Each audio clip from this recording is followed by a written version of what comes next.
श्रोते हो, आजच्या शोमधल्या पुढच्या एका सुंदर गझलेकडे, मालिनी वृत्तातील गझलेकडे आपण वळतोय. जी गझल आपल्याला पाठवलेली आहे हेमंत कुलकर्णी सरांनी मुलुंड मुंबई येथून. हेमंत कुलकर्णी सर लिहितायत मुलुंड मुंबई येथून. थरथर मयुराचा की फुले हा पिसारा, थरथर मयुराचा की फुले हा पिसारा, सळसळ जणू पाचोळा करीतो इशारा. थरथर मयुराचा की फुले हा पिसारा, सळसळ जणू पाचोळा करीतो इशारा. लवलव करपाती डोलती ती सुखाने, लवलव करपाती डोलती ती सुखाने, झुळुक झुळुक वाहे तो समीरा खुशीने. वाह, झुळुक झुळुक वाहे तो समीरा खुशीने, चरण कमल ठेवी आस म्हणती कशी तू, चरण कमल ठेवी आस म्हणती कशी तू. सुख मरणच यावे का असे काय हेतू, सुख मरणच यावे का असे काय हेतू. हसत मुख अशी तू येत बागेत हर्षा, हसत मुख अशी तू येत बागेत हर्षा, टपटप गुलमोहरात होते सुवर्षा, टपटप गुलमोहरात होते सुवर्षा. वाह, तर एक से बडखर एक शेर असलेली सरांची ही अप्रतिम अशी गझल होती की लवलव करपाती डोलती ती सुखाने, झुळुक झुळुक वाहे तो समीरा खुशीने.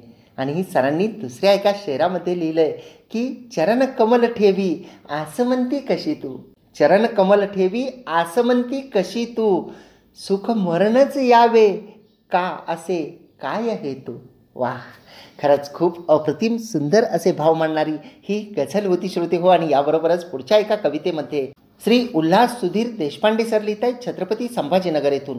श्री उल्हास सुधीर देशपांडे सरांनी छत्रपती संभाजीनगर येथून लिहिलंय की सृष्टीचा गुलमोहर फुलत आहे, सृष्टीचा गुलमोहर फुलत आहे, गार वारा सांज सजवत आहे, गाऊया प्रेमाची गाणी, गाऊया प्रेमाची गाणी, बहरते गुलमोहराची जवानी, बहरते गुलमोहराची जवानी, बहरते गुलमोहराची जवानी. वाह, आणि सृष्टीचा गुलमोहर फुलत आहे आणि गार वारा सांज सजवत आहे. खूप अप्रतिम सुंदर असं शब्दांकन सरांच्या या चारोळीमध्ये होतं. आणि या सुंदर अशा चारोळीनंतर पुढच्या एका चारोळीमध्ये पाऊलवाट शीर्षकाखाली स्वच्छंद निसर्ग या शीर्षकाखाली मॅडमनी लिहिलं आहे, भैरवी रेळे मॅडम लिहित आहेत अमरावती येथून. भैरवी रेळे मॅडम यांनी अमरावती येथून लिहिले की इवलीशी पाऊलवाट रानावनातून येते, स्वच्छंद निसर्ग पाहता भान हरपून जाते. तर ही मॅडमची चारोळी होती. आणि पुढच्या एका कवितेमध्ये कुमारी दीपिका दिनेश क्षीरसागर मॅडम लिहित आहेत. कुमारी दीपिका दिनेश क्षीरसागर मॅडम यांनी दीपकाव्या या नावाने धारणी मेळघाट जिल्हा अमरावती येथून लिहिलं आहे. धारणी मेळघाट जिल्हा अमरावती येथून गुलमोहर शीर्षकाखाली मॅडम लिहित आहेत की येई वैशाख वनवा कसा फुलतो उन्हात, येई वैशाख वनवा कसा फुलतो उन्हात, सखा तो गुलमोहर छान केशरी रंगात, सखा तो गुलमोहर छान केशरी रंगात, तप्त ज्वाला उन्हातही डोई ताज सौंदर्याचा. वाह, तप्त ज्वाला उन्हातही डोई ताज सौंदर्याचा, अलौकिक शिकवण वसा जनकल्याणाचा, अलौकिक शिकवण वसा जनकल्याणाचा, वसा जनकल्याणाचा.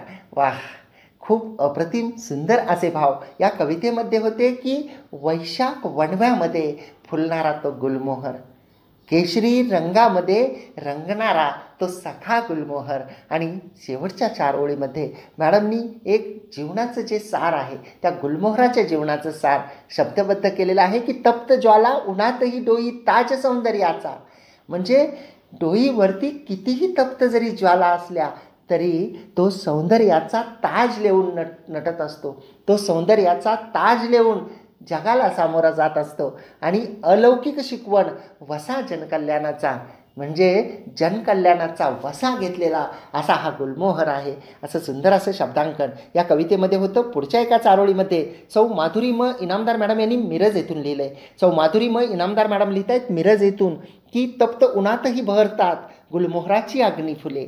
वाह, तप्त उन्हातही बहरतात गुलमोहराची अग्नी फुले, वसंत सौंदर्याचा कळस, वसंत सौंदर्याचा कळस, पाहताच मन आनंदी झुले, पाहताच मन आनंदी झुले.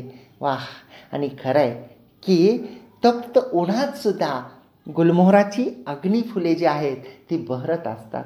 जेवढं ऊन त्याच्यावर पडत असतं तेवढे ते आणखी निखरत असतात.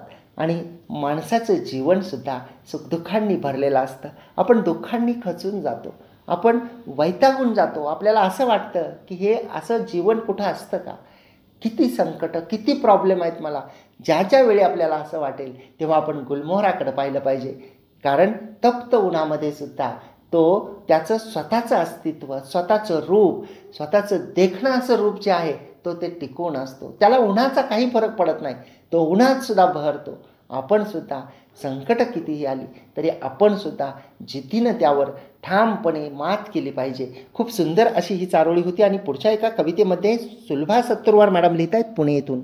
सुलभा सत्तरवार मॅडम यांनी पुणे येथून लिहिलंय की ग्रीष्म ऋतूचा ताप प्रखर तरी गुलमोहर फुलतो. ग्रीष्म ऋतूचा ताप प्रखर तरी गुलमोहर फुलतो. उष्ण झळा सोसून या फांदीवर मस्त झुलतो. वाह! उष्ण झळा सोसून या फांदीवर मस्त झुलतो. रसरशीत लाल रंगात असा कसा तो बहरतो. रसरशीत लाल रंगात असा कसा तो बहरतो. जणू स्थितप्रज्ञ योगी, जणू स्थितप्रज्ञ योगी सहनशीलतेचा संदेश देतो. सहनशीलतेचा संदेश देतो. वाह! तर गुलमोहराला स्थितप्रज्ञ योगीची उपमा दिलेली आहे. स्थितप्रज्ञ योगी म्हणजे जो सहनशील असतो, जो संयमी असतो, जो संकटांना घाबरत नाही, जो प्रत्येक परिस्थितीवर मात करतो, नाही का? खूप अप्रतिम सुंदर असे भाव या कवितेमध्ये होते की रसरशीत लाल रंगामध्ये तो बहरतो आणि स्थितप्रज्ञ योगी समान तो आहे, कारण तो सहनशीलतेचा संदेश देतो. हीच एक गोष्ट असते जी माणसाकडे या गोष्टीची कमतरता असते, सहनशीलता. कारण हल्ली सहनशीलता कमी होते. कारण प्रत्येकाला असं वाटतं की मला ज्या गोष्टी हव्या आहेत त्या मला लगेच मिळाल्या पाहिजेत, ताबडतोब मिळाल्या पाहिजेत आणि कुणीतरी त्या दिल्या पाहिजेत. म्हणजे एखादी गोष्ट मिळवण्यासाठी आपली संघर्ष करण्याची तयारीसुद्धा कमी होते, आपली संघर्ष करण्याची मानसिकतासुद्धा कमी होते. सहनशीलता नावाची गोष्ट कुठेतरी हरवली जाते. आपल्याला असं वाटतं की एखादी गोष्ट सहजासहजी जेव्हा आपल्याला मिळते तेव्हा त्या गोष्टीचं महत्त्व आपल्याला उरत नाही. आणि एखादी गोष्ट संघर्षाने जेव्हा आपल्याला मिळते, जेव्हा त्यासाठी आपल्याला त्रास सोसावा लागतो, जेव्हा त्या गोष्टीसाठी आपण आपल्या आयुष्यातला वेळ खर्ची घालतो, आपण प्रयत्न करतो, त्यावेळी मात्र त्या गोष्टीचं महत्त्व हे वेगळंच असतं. त्यामुळं सहनशीलता असणं ही खूप गरजेची गोष्ट असते. छोट्या छोट्या गोष्टीवरून मतभेद सुरू होतात, छोट्या छोट्या गोष्टीवरून भांडणतंटा सुरू होतो, छोट्या छोट्या गोष्टीवरून आपण वाद विकोपाला नेतो. सहनशीलता ही खूप एक दागिना आहे जो प्रत्येकाकडे असतो, परंतु प्रत्येक व्यक्ती हा त्या गोष्टीला बाजूला ठेवतो आणि आपण आपलं खरं म्हणायला जातो. जेव्हा आपण सहनशील होऊ तेव्हा निश्चितपणे बरेचसे वादविवाद, बरीचशी संकटं, बरेचसे प्रॉब्लेम जे आहेत ते आपोआप दूर होऊन जातील, नाही का?